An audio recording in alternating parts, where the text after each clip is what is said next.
The F-115 is expected to bring significant improvements in terms of appearance and functionality, and we're keeping an eye on all the rumors and leaks for the new iPhones.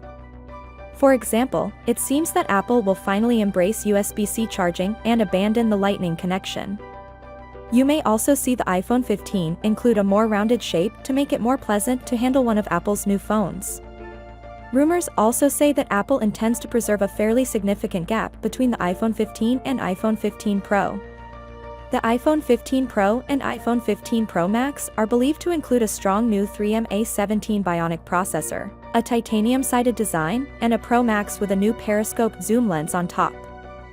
Based on historical trends, it's rather simple to forecast the release date of the iPhone 15. If Apple follows the same trend as in the past, we may anticipate the iPhone 15 to be introduced on September 6th and released on September 15th. However, there are reports that trial production for the iPhone 15 began a month earlier than usual, implying an earlier release date. Display production for the iPhone 15 is set to begin earlier than usual, with a focus on avoiding stock short images rather than an early release. Until we hear otherwise, it's reasonable to believe that the iPhone 15 will be announced in September 2023. When the iPhone 14 was released, there were rumors of a 15 price hike, but this turned out to be inaccurate in the United States, where the only difference was the removal of the lowest tiny model.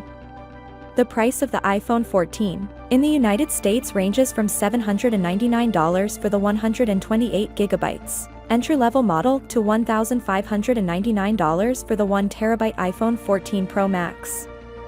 The prices for the iPhone 15 will most likely be comparable, but there may be a price rise in the US this time around, with rumors of a $100 price increase for the iPhone 15 Pro. This rise might be attributed to new and upgraded capabilities in the next generation iPhone. It's unknown if this price increase will be extended to other locations. Finally, what are your thoughts about it? So without being said, let me know your thought in the comment below, and if you are new here, please subscribe. Peace out.